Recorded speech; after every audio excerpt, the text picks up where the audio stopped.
nitafanya kazi ya Bwana, nitafanya kazi, fanya kazi ya Bwana, nitafanya kazi, fanya kazi ya Bwana.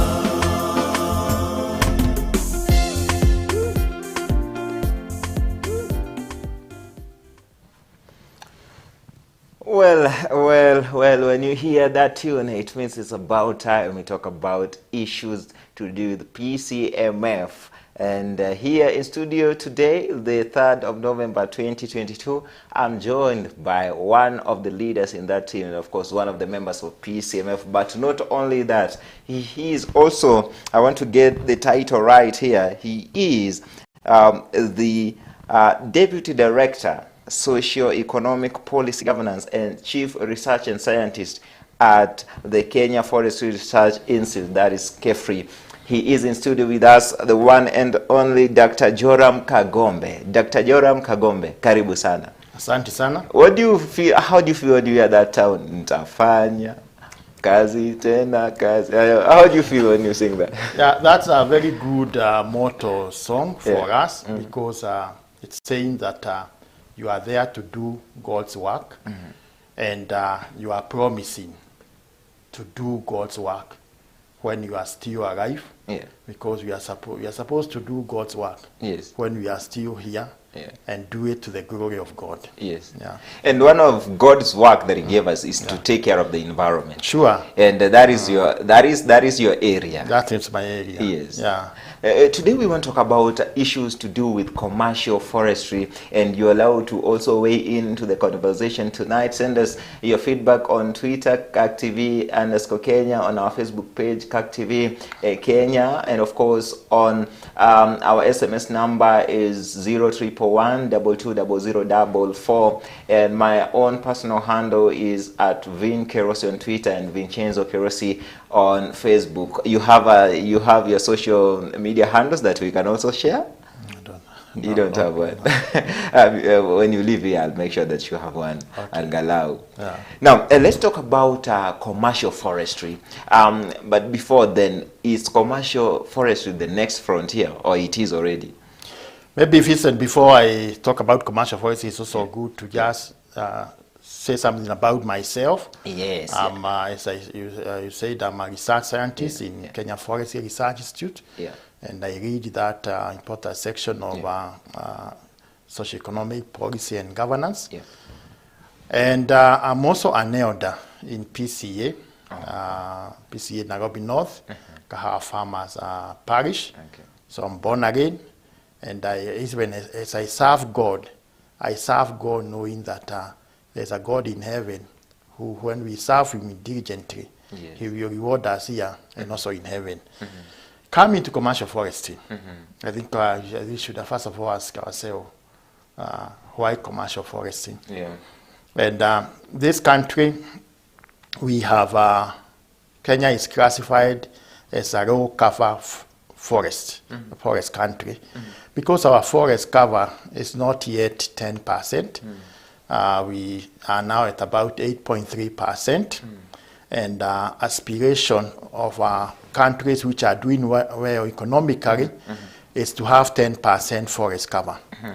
Out of these 8.83%, we have about 2.4 million, which is natural forest. And this is where we have our animals, this habitat for our animals. It is also important for water catchment and all that. But we have a small portion, about 120,000 hectares, which is reserved for plantation forest. And the plantation forest is because we need forest products. We need timber for construction. We need poles. And so we need some of the trees which can be turned into products. However, we have a deficit in Kenya of 10 million meter cubic of timber. And so we actually import timber from the neighboring countries. To bridge the gap. To bridge the gap. Oh. And because we also have the rising population of Kenya, this gap will continue being more. And so how do we bridge this gap?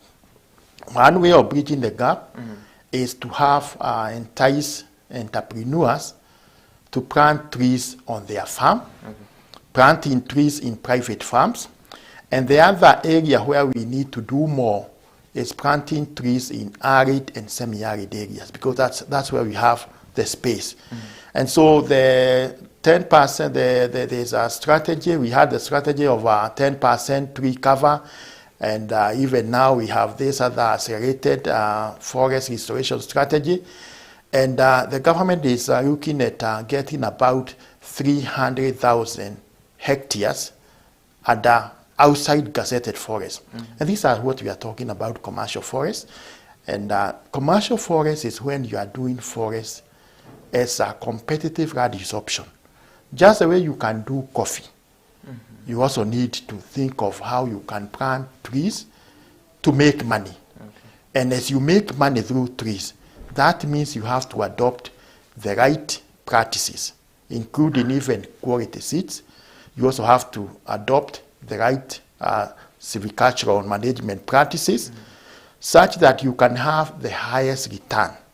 And once you get the highest return, then you can, that unit or per hectare, you get the maximum out of it. Then it becomes an enterprise, just like any other enterprise. So that is what commercial forest is all about. Okay. How is it different from the natural forest that you are talking about? Okay, natural forests have their own importance in the economy and in the country. Because natural forests we have a diversity of species. You find there are multiple species there, and most of these species are actually indigenous species. So in terms of biodiversity, natural forests will have very high biodiversity. They will be able to be habitat for both, even for animals and also insects. The natural forests also have various, what we call multiple canopies. You find there are some trees which are at lower level, middle level, upper level.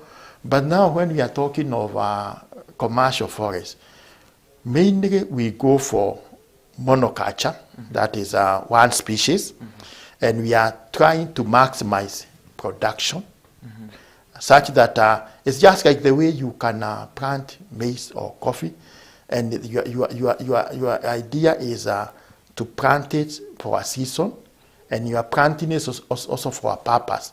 And so even you have to manage it to achieve your purpose. In natural forest, most of the time we may not do much in terms of management. We will do just the issues of monitoring to see how the trees are growing, but you leave things to take their own nature course. But for commercial forest now, since you are doing it as a crop, there are a lot of other things you have to take care, including you have to ensure that you are also protecting these trees from pests and diseases. Otherwise, if you don't do it in that controlled way, you may not achieve your stated objective. Yeah. And talking about that, you know, we understand that the government some time back banned logging. What was banned? Is it, you know, people don't understand what exactly was banned when that happened. Is it the natural forests or even the commercial ones? In this country, our country, the ban on harvesting of natural forests was done a long time ago. In fact, 1978.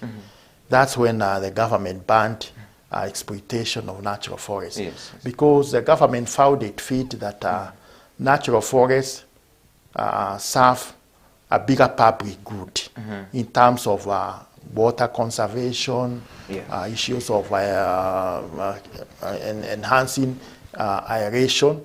So the exploitation of natural forests was banned a long time ago. 1978.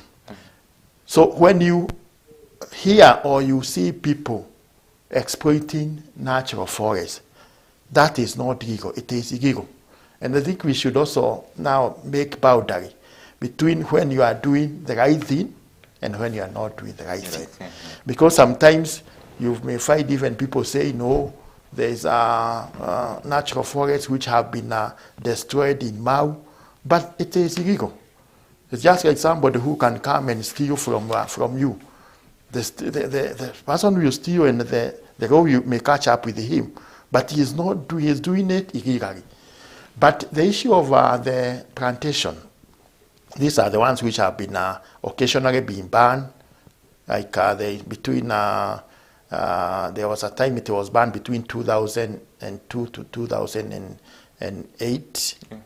Then it was the ban was lifted. Yeah. Then from 2018 it was banned, and the ban is still in place. And even the ban, why the ban is done is that sometimes the practices and the control systems which are there to ensure that the material is being removed and it is well accounted for.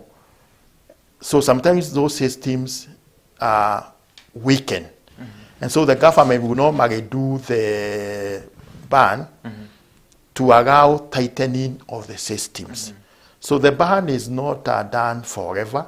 Even right now, you can. Even last year, the government had actually lifted the ban to allow 5,000 hectares to be harvested.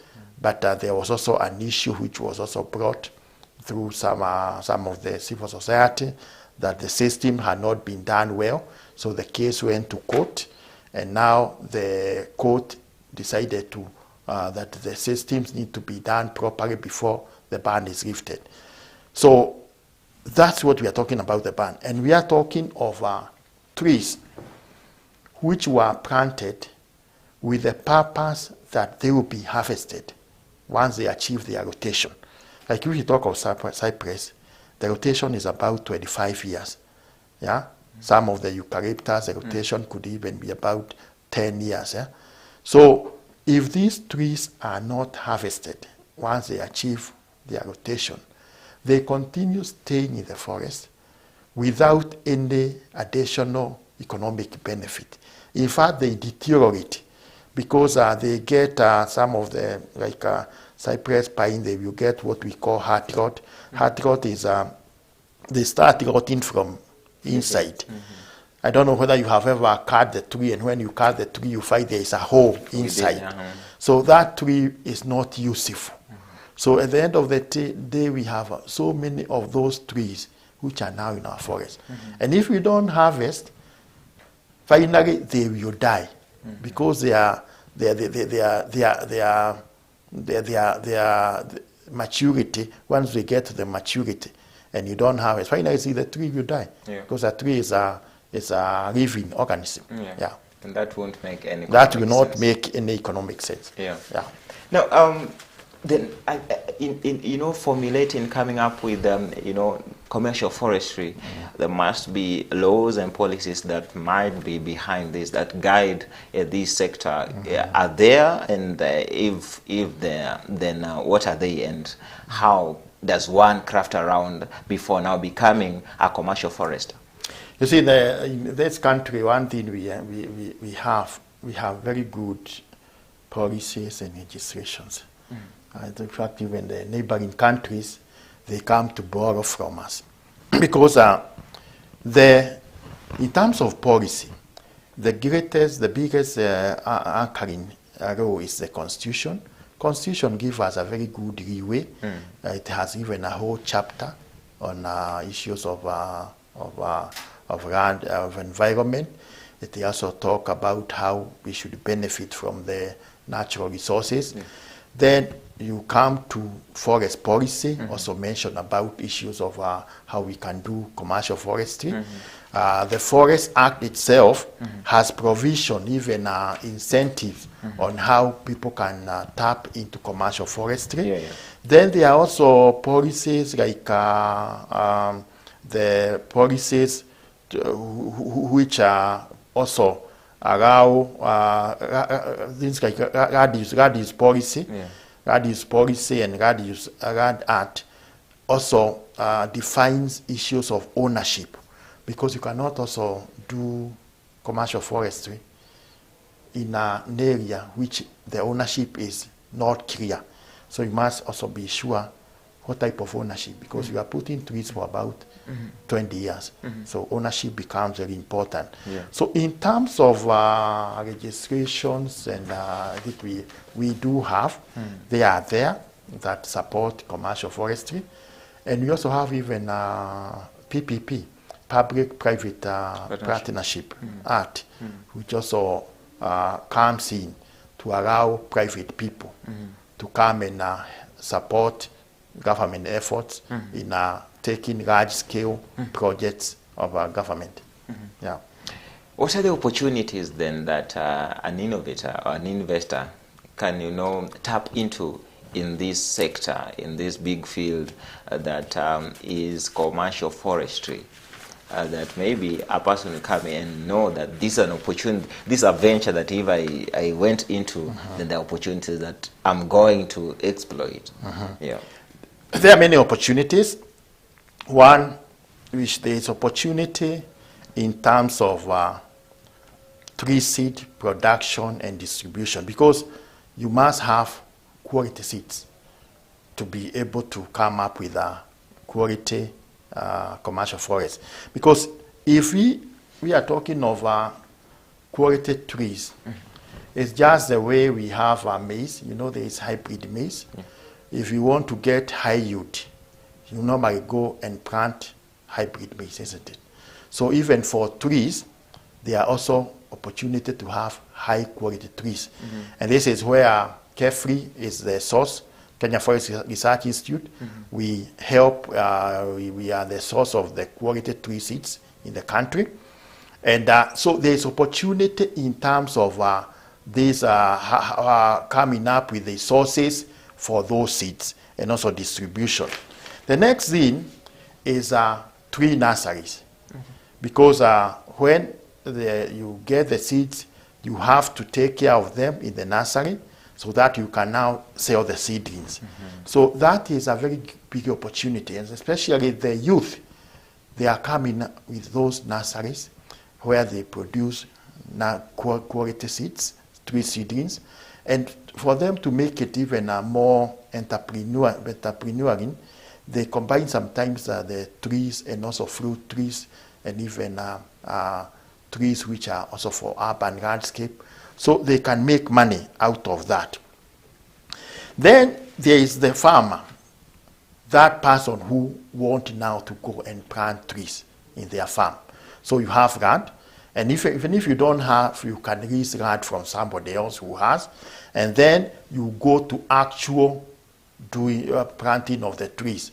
So the actual preparation of the land, even issues of putting the holes, that is also an area. You also getting people, you are employing people, because it's also creating labor in that. Then once you plant the trees, there is an opportunity also of taking care of the trees. Because trees, you have to do pruning to remove them. You need to remove the side branches. You also opportunity in terms of thinning, opportunities in terms of pest and disease management. So that become also an opportunity. Then once the crop now get to maturity, there is opportunity when it comes to harvesting, because there are other people who will come with equipment which can harvest. And when we are also talking on harvesting, we'd like to have equipment which can harvest efficiently without waste. Because like now, quite a number of our people, they use power saw to harvest, which is a very wasteful process. You find you only get about 20% of what you should get. So we should go for quality equipment which are efficient in terms of harvesting. Then there is opportunity also in value addition, because instead of selling logs, why can't you sell in terms of timber?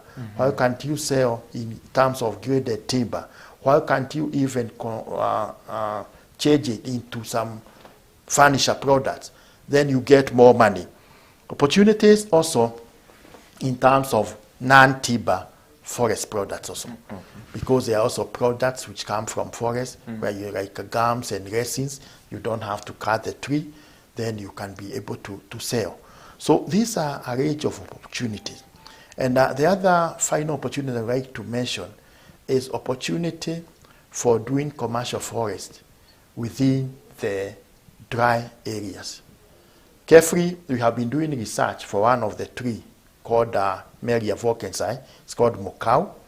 At Mokau, we have done research which have now produced quality trees which have very good form, trees which can grow fast. And that Mokau is an indigenous tree. That means it's a tree which is a native to Kenya. It's a hardwood. And it is growing so fast that a Mokau of a 10-year-old could be equivalent to cypress of almost 20 years old. And it's doing well in the dry areas. And so we are actually telling the people who are in the dry areas, you have opportunity in terms of coming up with a commercial forest in this area. So as we think about getting to 10% forest cover, we need to go even to the dry areas, because that is where we have more land. Yeah.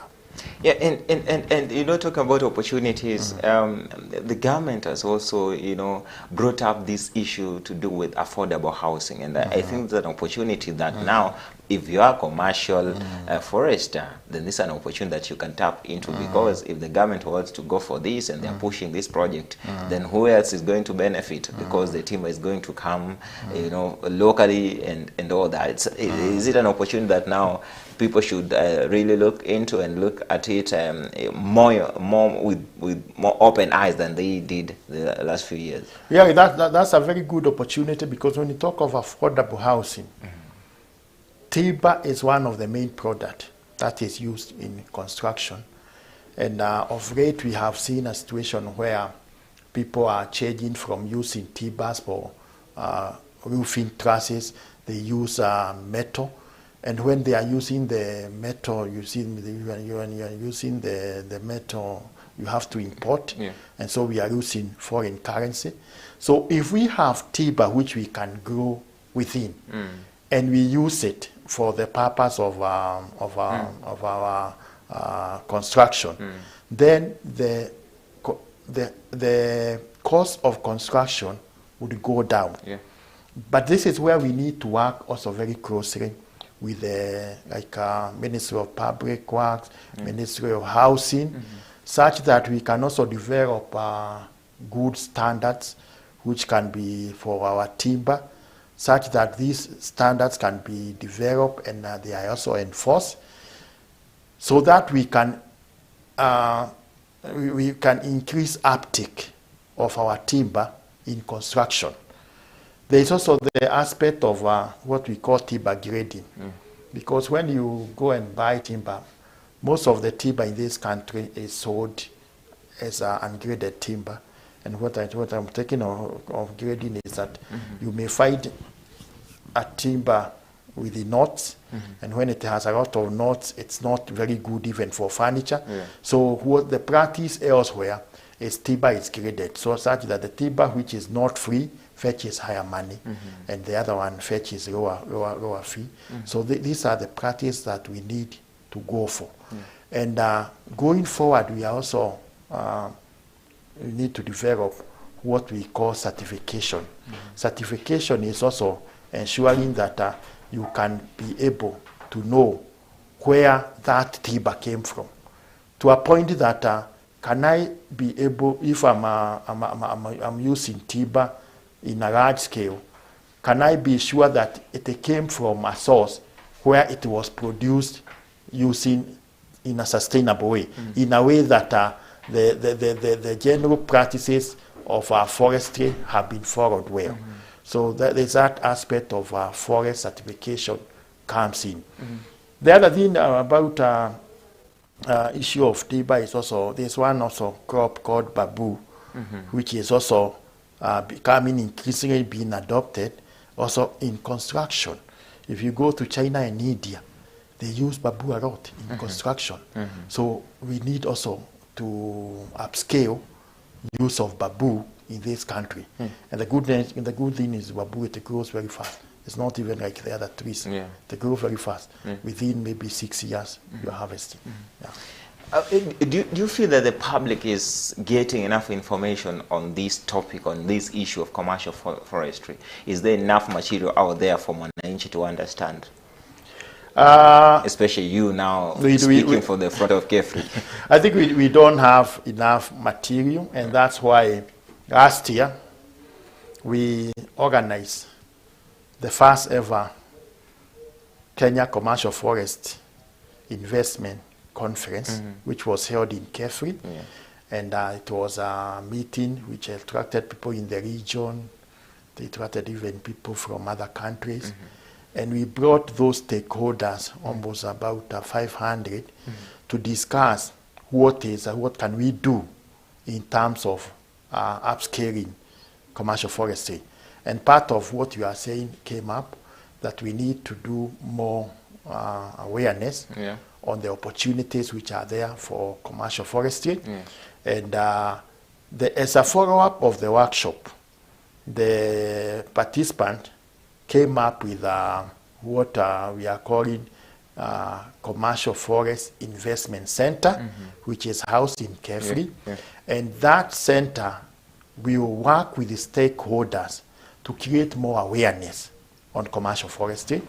And also it will be an area where if you are interested in commercial forestry, you can be coming for advice, even data.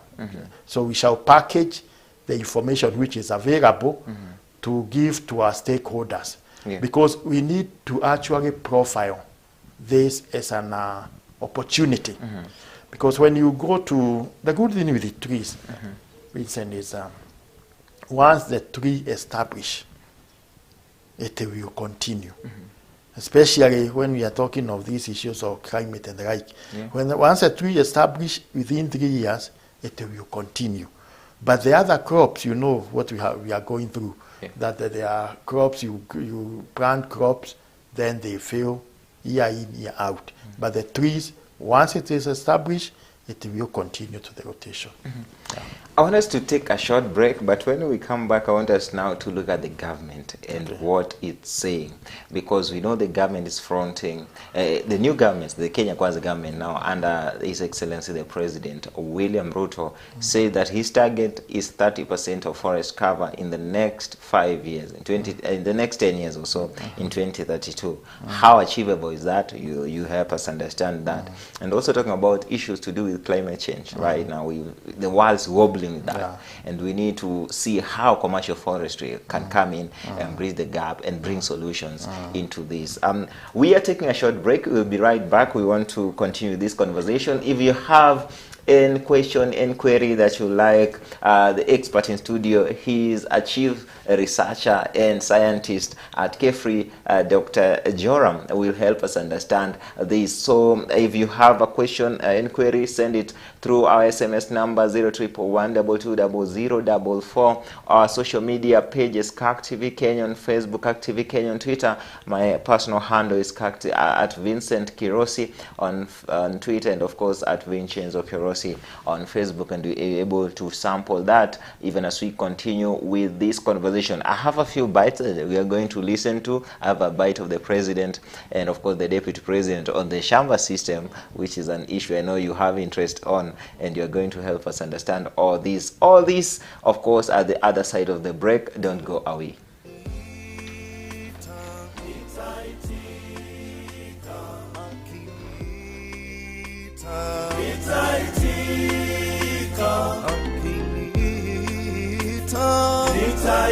Nitaitika, nitafanya kazi ya Bwana. Nitafanya, fanya kazi, fanya kazi, kazi ya Bwana.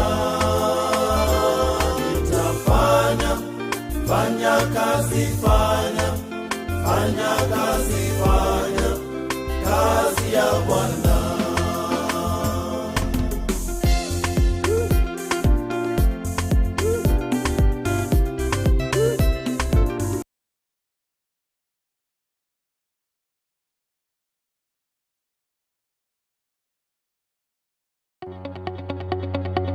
We welcome your feedback on our programming. For questions or comments, kindly get in touch with us via email info@caktv.org, SMS 011 220044, or call us on 0794 588 054.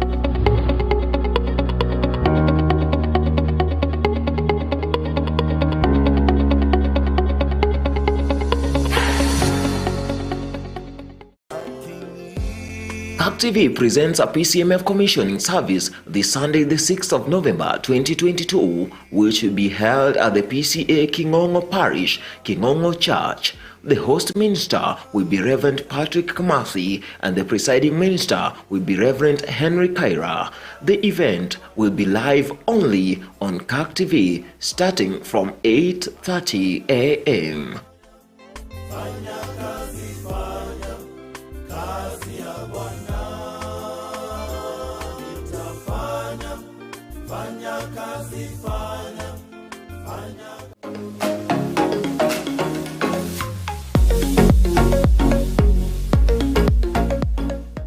PCA Housing Cooperative Society Limited brings you Jempa Gardens in Elementaita, Gilgil.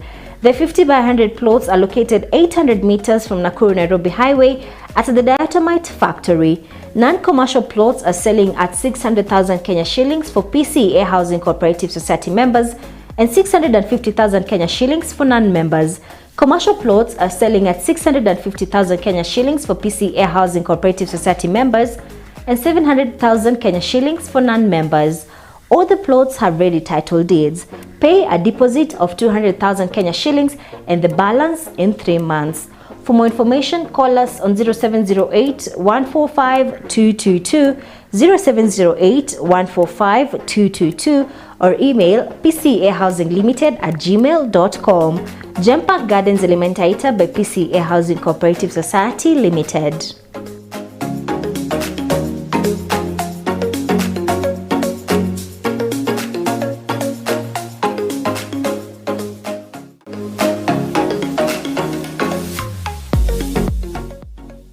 Your vehicle is a substantial investment. At CAK Insurance, we ensure you have the right coverage to safeguard it.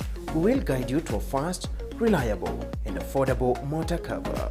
Contact us on 0700-161262 or 0780-203203.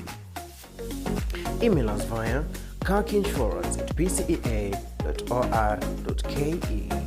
A step into comfort and peace.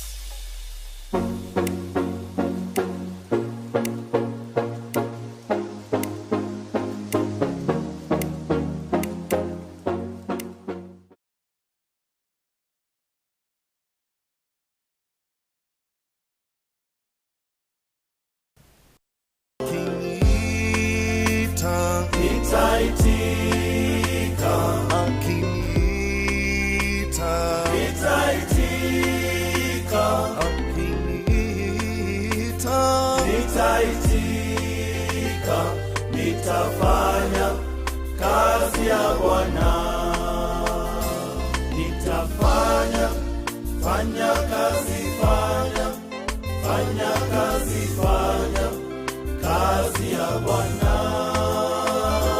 Nitafanya, fanya kazi, fanya kazi, kazi ya Bwana.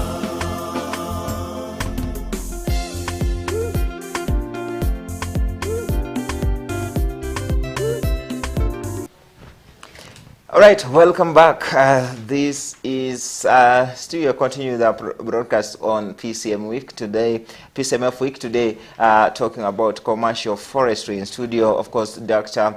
Joram here, helping us to understand issue to do with commercial forestry, and of course, he is a chief research scientist from KEFRI. Now, Dr. the government has a plan to increase tree cover from 30 from around 10% or 12% right now to 30% in the next 5 years. And this was categorically pronounced by the president, not once, not twice, but I think 3 times since he took power. And I would like us to listen to him when he was speaking on the issues to do with climate change. The President William Ruto, during his Mashujaa Day address at Uhuru Gardens. What did he has to say on this issue? The ultimate solution includes greening our country to more than 30% of tree cover by 2032. The central role forests play in addressing the effects of climate change has become more prominent now than ever. 59.2 million hectares land in Kenya. Only 5.2 hectares are under forest cover. The remaining 54 million hectares are largely in arid and semi-arid areas. The government will champion the transformation of forestry and rangeland restoration to support the greening of Kenya so as to combat climate change. That is His Excellency the President William Ruto on issues to do with climate change, on how to green Kenya so as to avoid the adverse effects of climate change. But help us understand what is the difference between tree cover and forest cover, Daktari?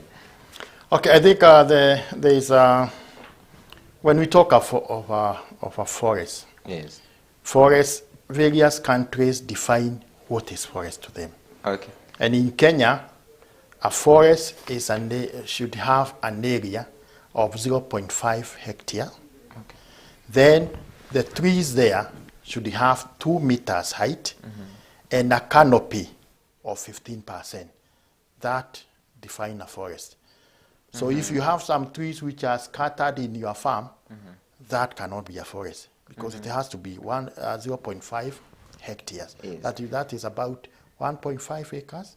Yeah. So if you have trees which are together, which are about more than 1.5 acres, then you are a forest owner, and you can even go to the Kenya Forest Service and register yourself as a forest owner. But the trees which you plant in your farm along the boundaries, those are tree cover, not necessarily forest cover. Yeah. So when the president talks about ensuring that in 2020, in that 2032, that is like 10 years from today, Kenya has a tree cover of 30%. What exactly does he mean? Where are we now? So that we look at 30% the next 10 years. Right now we are at 12.83%, because there was a study which was done about a year ago which showed that we are at 12.83%. And to get to 30%, it means that we have to plant about 10.5 million hectares of trees. And that, when you talk of 10.5 million, we are assuming spacing of where we have about 1,500 trees per hectare. That means that we are talking of planting about 16 billion trees in the country. And we are actually excited as a sector because of this ambitious program by His Excellency the President, because if all parties join together, it's something which we can work together towards achieving, because government alone cannot be able to do this alone, because we need to bring the private sector, we need to bring individuals. You heard even the president talking of can each Kenyan plant 300 trees. Yeah? And they'll be certified. Yeah, so it's good to think of. And one other thing which we like emphasizing is not just planting. Because this country, the trees which have been planted in the past years, we would even be having a very high forest cover by now. But how many of those trees survive? So we talk of now tree growing. And tree growing is, if you are planting trees, make sure you also tidy them and make sure the trees end up being mature. Because if you plant trees like in arid, semi-arid areas, you plant trees and you don't protect it from livestock. The next day, the goats and the livestock will eat all the trees. So you will continue planting and planting, but you are not having any mature trees. So we should talk of tree growing, and this is where we look at the whole holistic, that we should take care of this tree until the tree is mature. And this will mean that we have to rehabilitate all our forests which are degraded. We have to rehabilitate, to stock all the industrial forest plantations that we have.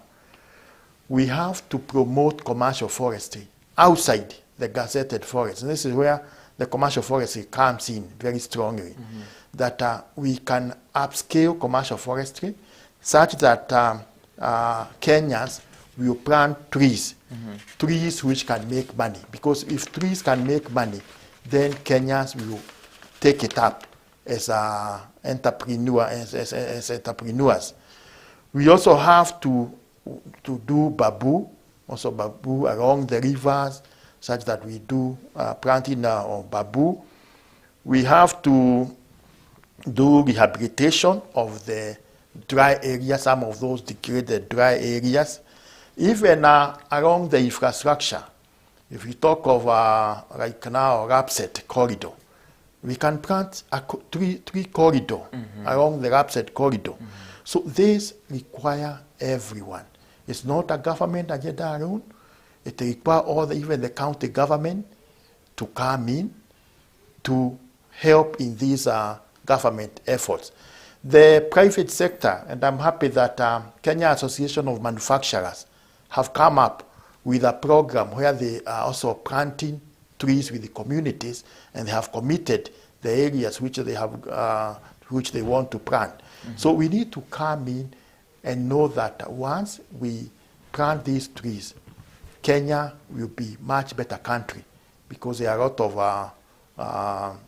health issues, even economic issues that comes due to when we don't manage our environment well. Yeah.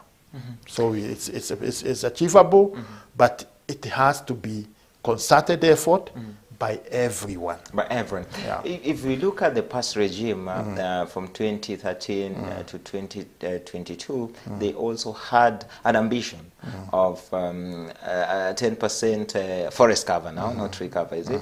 Yeah. And looking at how it was achieved, if it was, or the efforts that were put in place to ensure that this is achieved, how do you look at this ambition of the Kenya Kwanza government that under President William Ruto achieving this in 2032? Is it possible, if history is anything to go by? You see, once you commit yourself to do something, you have to put all the faculties and everything that will make you achieve and be able to achieve it. Because even the last government also, they did to a larger extent promote issues of tree planting, and even the awareness the communities have on environment is much more enhanced now. And so this is where we should come from now. And I think we also need to also agree that we have also had issues of adverse weather. Like this year and last year, even if we wanted to plant trees, there are no rains. How do you plant trees? I can tell you there are so many seedlings, farmers have seedlings, but they cannot plant waiting for the rains. These are also issues that we need to address.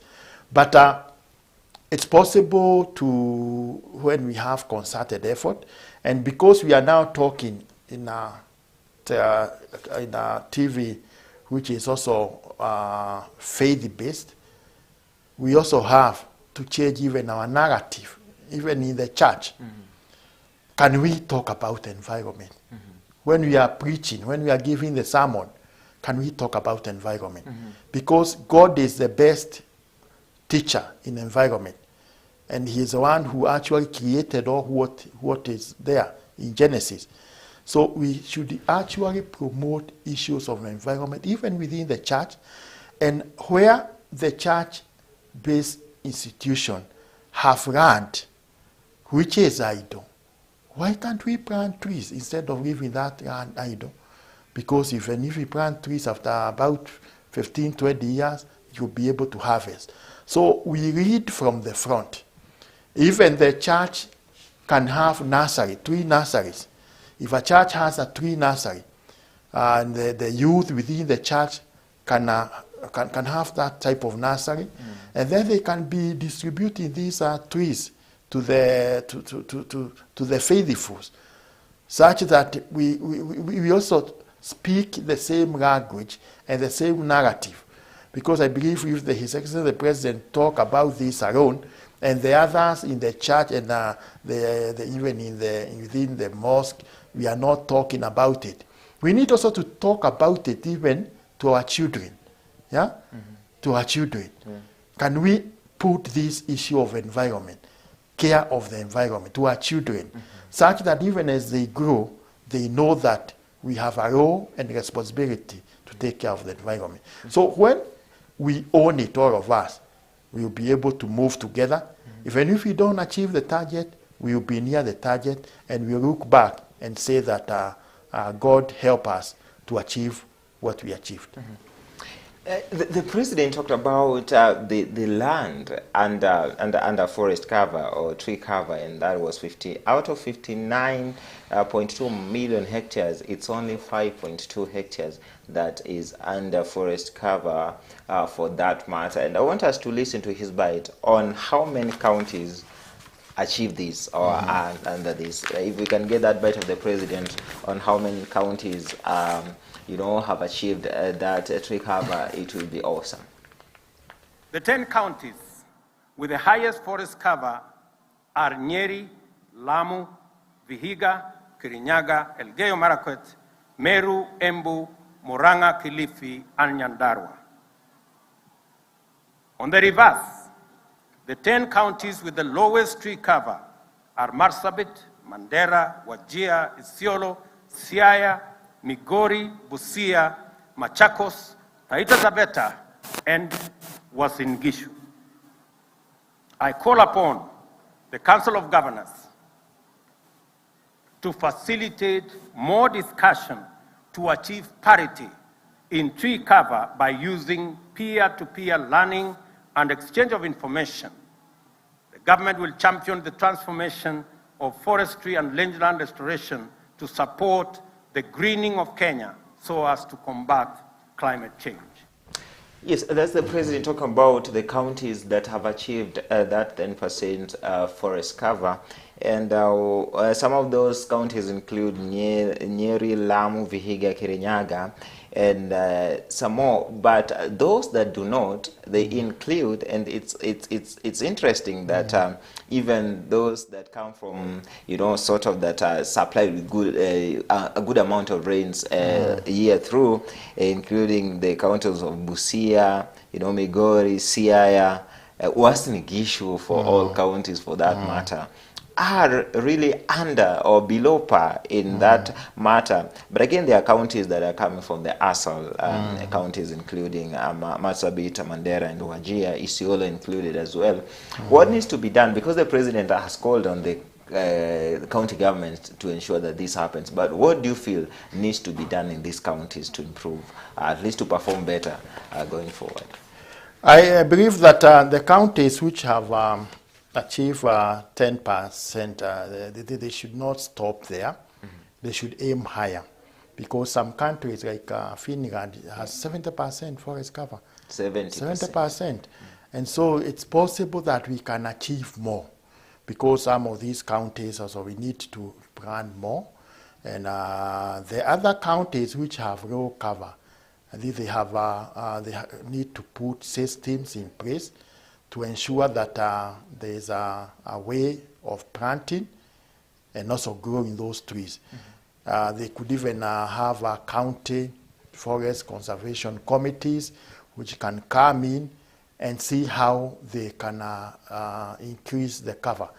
This is actually has a direct link, because especially in the rural areas, our population, about 80% of our population use firewood as the energy. So if these counties have no trees, then it becomes a problem, because the degradation continues, because they will still require firewood, and so the trees which are there continue being cut. So it's very important that the counties, especially the governors, work even with the central government to bring up the forest cover, to improve the forest cover.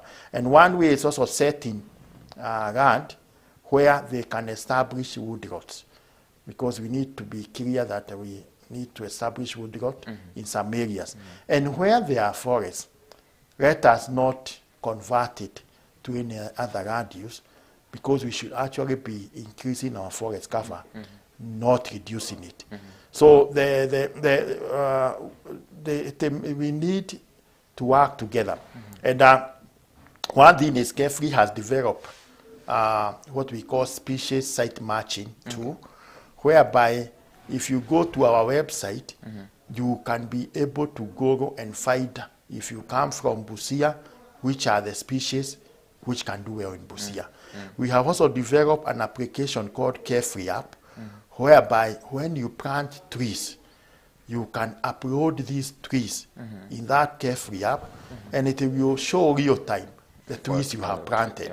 Because we also want to continue monitoring what the efforts which our people are doing in tree growing. So I think at the end of the day, we should aim. A country which has not achieved 10% for a tree cover, there are disadvantages of that, because even you cannot be able to get your own materials for your domestic use. Even things like a firewood will be a problem. So I think we need to work together, all of us, towards improving that. As I mentioned, one way which can also work in some of these countries is get into commercial forestry, whereby you can now do forestry and you make money out of it, and that land, which that particular land, if it is set for forestry now, it will mean that even if you harvest, you will still plant other trees. So the area at the tree cover increases. Now, I want us to talk about an issue that in a few weeks ago brought jitters when it was raised, and this is an issue that even as we were talking in the background told me has been there, but people didn't understand this about the Shamba system, and an issue that was raised by the Deputy President Rigathi Gachagua the other day when he attended, I think it was a funeral somewhere, and he raised this issue, and this is an issue that I want us to talk for the next few minutes, 7 minutes or so. But before then, can we listen to the bite by the Deputy President when he raised this matter? Pale msituni kulikuwa na shamba system. Wananchi wanapewa, wanalima mahindi, wanapalilia miti ikiwa kubwa wanaondoka.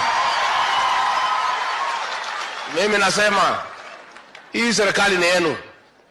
Tumetoa order, wananchi wapewe nafasi walime msitu, ndio tuongeze chakula kwa Kenya hii. Sasa iko haja gani kukataza watu kulima mahindi alafu tunaenda kutoa mahindi ng'ambo? Ni ujinga si ujinga? Ni ujinga si ujinga? Kwa hivyo tutatoa ratiba ambaye tutalima kwa msitu bila kuharibu miti, si ndio? Na uzuri ya miti na Mwenyezi Mungu alipanga, ikishakuwa kubwa hata hakuna mtu anakuambia uondoke. Akizungumza aliposimika Kuna mtu anakuambia rasmi kwa uondoke? kirani wa shirika la msalaba Wewe mwenyewe mwekundu unaondoka nchini, kivyako kwa sababu ikulu ya Nairobi ikishafika hii leo, ile kiwango. rais Well, aidha that's the Deputy President Rigathi Gachagua. They are speaking on the issue of Shamba system. It brought jitters really after that statement. Do you think he was misunderstood? Because later he actually came back on TV and said he was misunderstood or misinterpreted by us, the journalists. I think the deputy president actually later clarified that he was talking of plantation forestry. Yeah. And the Shamba system is a system we have used for a long time. In fact, it was introduced in Kenya in 1910. 1910. 1910, when we started the plantation establishment. And when it was introduced, the system simply, how it works, is that once a forest area is cleared after harvesting, you need to prepare the ground for trees to plant. And for you to prepare the ground, you can either use bulldozers and you come and uproot the stumps, but the other way is to get the farmers to come in and they start cultivating. The farmers cultivate for 1 year, they plant their crops.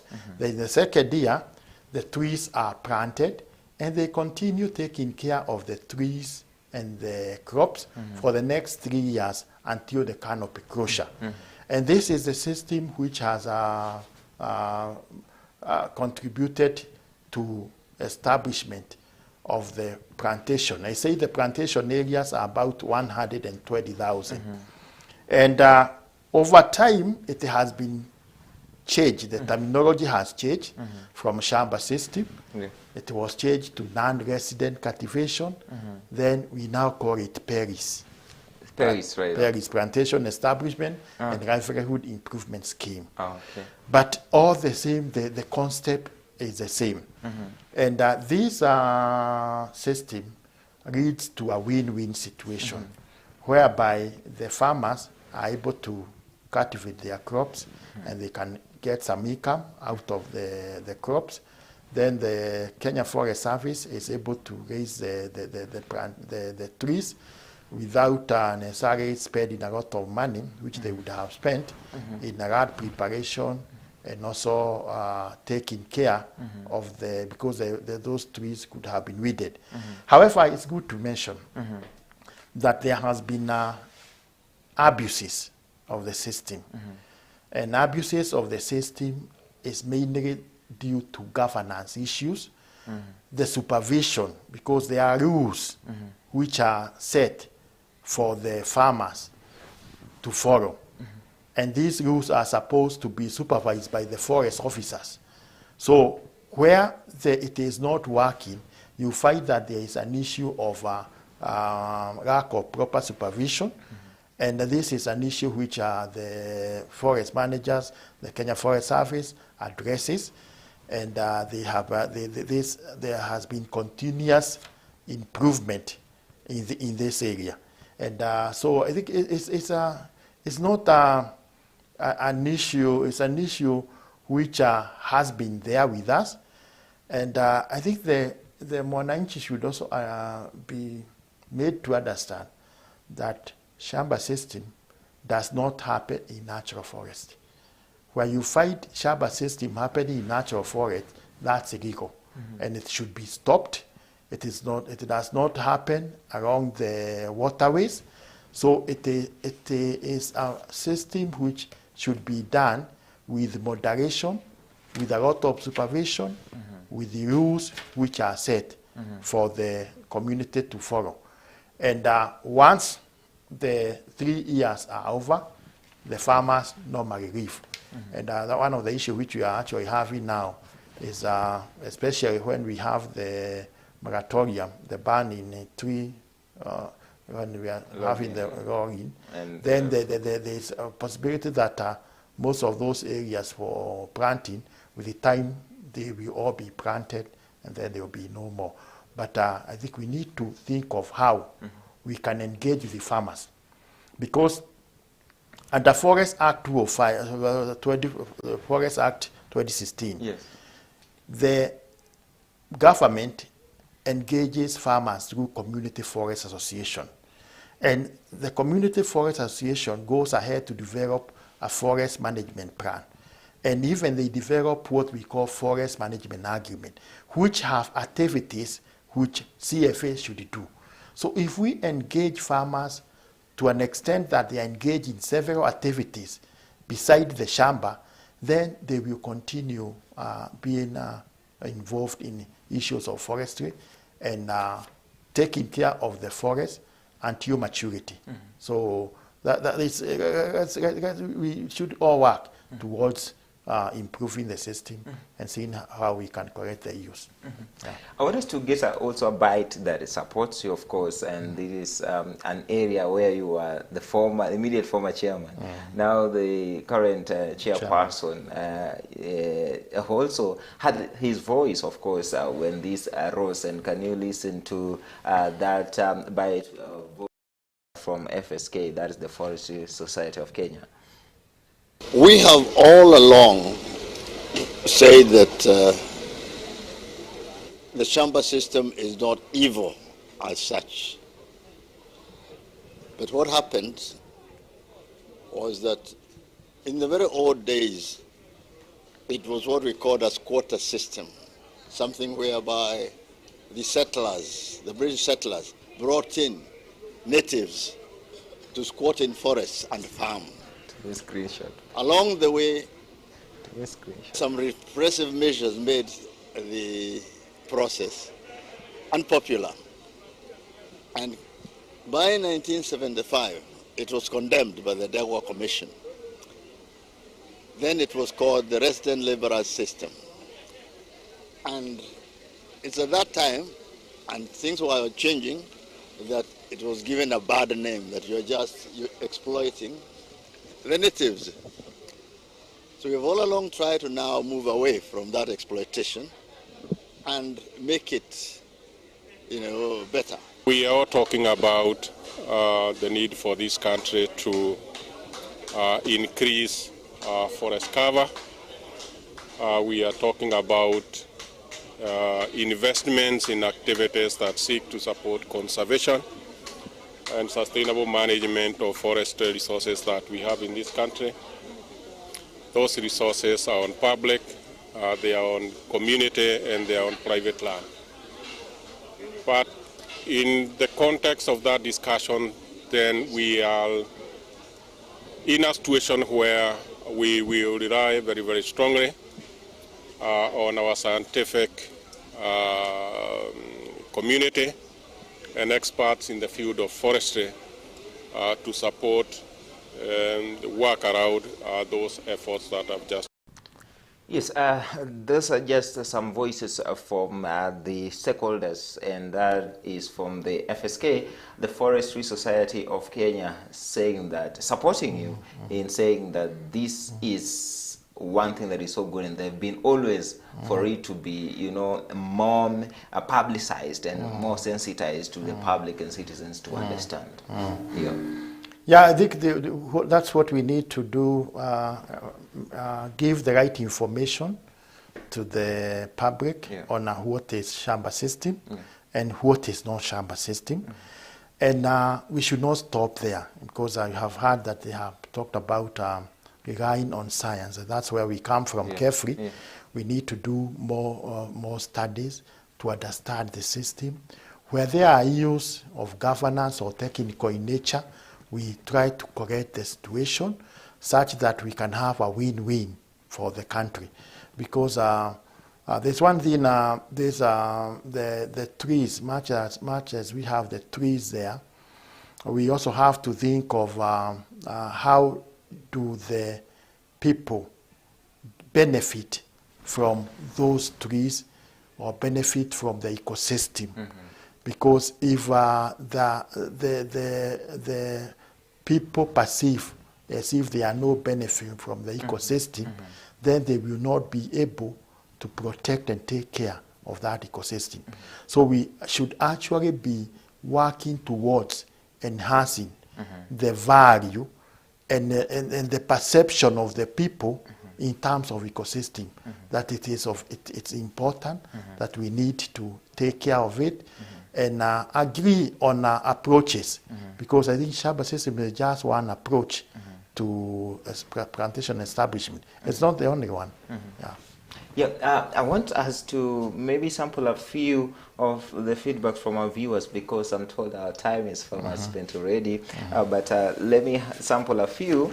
If there is one that you can, get us some more info on. This is Henry Gasheru. Thanks, Dr. Joram Kagome and Vincent in studio. Thank you very much for watching as well. Knowledge is power.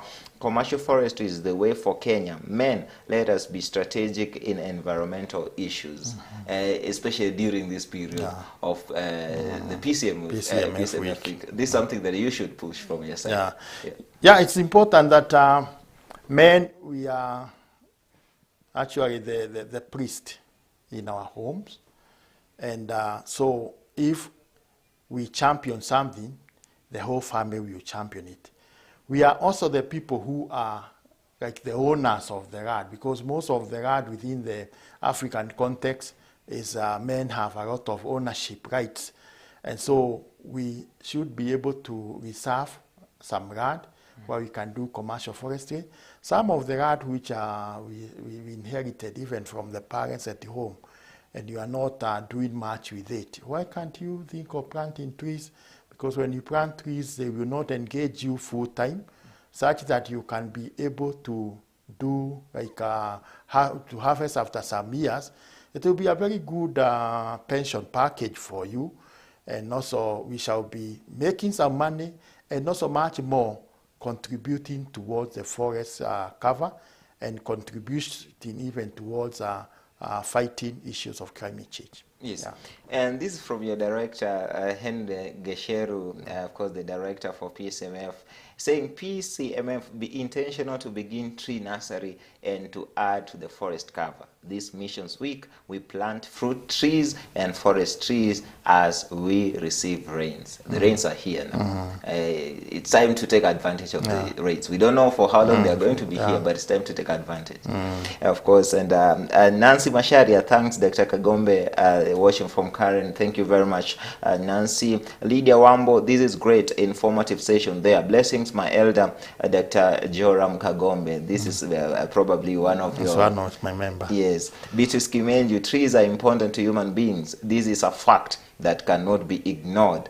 Continue enlightening our people about it. Thank you, CAC TV and Dr. Joram Kagombe for the knowledge. Thank you very much, Beatrice Kimenju, and we will continue to really push for what is really important for our planet, and that is trees.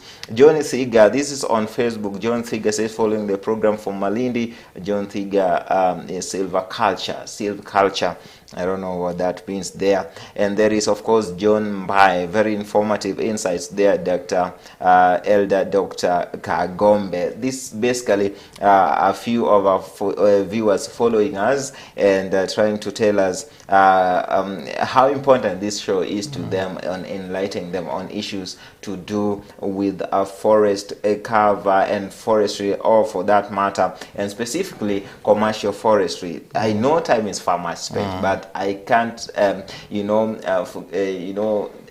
can't belabor the fact that trees are very, very pertinent in this planet, and it's necessary that we take advantage of commercial forestry. Maybe your last words on commercial forestry, even as you give us the closing remark. Yeah, I think there's an area where we need to increasingly adopt. Let's upscale it. I know there are already some farmers who are doing well. In places like Nyandarua, farmers are already planting trees and they are getting to harvesting. And it doesn't, you don't have to do maybe 10 acres. You can do small, even 5 acres. And parts like Nyandarua, farmers are also joining into cooperatives such that they can sell these products together. They can do value addition together. So you can join the other farmers in that effort. And as we celebrate the PCMF week, our theme is godliness with contentment brings peace and reconciliation. Yeah. When we are talking issues of forestry, issues of environment, actually there are a lot of issues of reconciliation and conflict. If you go to some of the places like Saburu now, there are people who are having conflict because they brought their camels and they were feeding in other people's farm, and then a conflict starts. There are also conflicts where we talk of water sources. And our own professor, Wangari Maathai, once said that the Third World War will be fought on the issues of natural resources. So if we can be custodians, good custodians of our natural resources, then this will enhance conflict, reconciliation. It will also enhance peace, such that we shall not be fighting over natural resources. And if we also do tree growing to enhance even our tree cover and forest cover, it will mean the adverse effects of climate change will not be with us. And so we will get back to our normal seasons. A normal season. Like now, I don't know, people have now forgotten about the seasons. So we'll get back to our normal season, our rivers will get back, and then the whole country will be in a position to have plenty. And when a country has plenty, then there will be peace, and we shall serve God in a better way. And even like the pastors and the reverend, when we have even the community have plenty, even they will be able to give more offering and more tithe to God's work. So I think I'm happy that we have been able to discuss this important topic. And as I said, we have a commercial forest investment center in Carefree, and we shall be able to make sure that it's up and running, such that if you have issues of commercial forestry, you can be able to get more advice. Thank you, and I'm happy that we have a good PCMF week. Thank you very much, Dr. for coming, and I believe there is so much more that we can do as and you on the other part of Carefree as the journalist here. As CAC TV, we can partner in so many ways to ensure that we work towards ensuring that our country, our planet's more greener than it is right now, especially with the COP27 coming up later this month.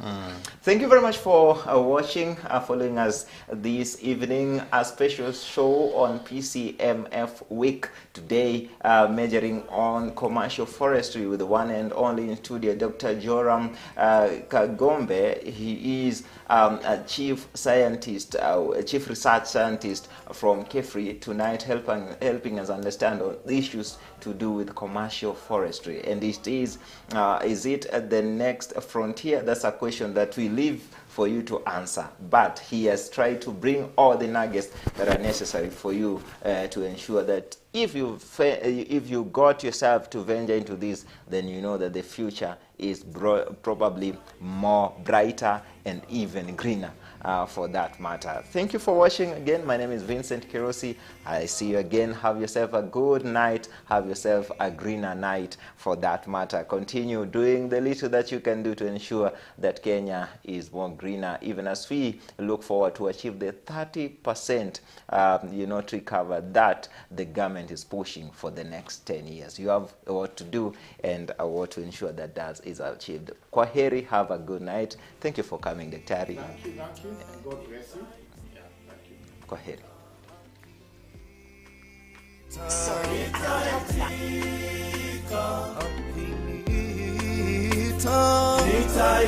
Nitaitika, nitafanya kazi ya Bwana.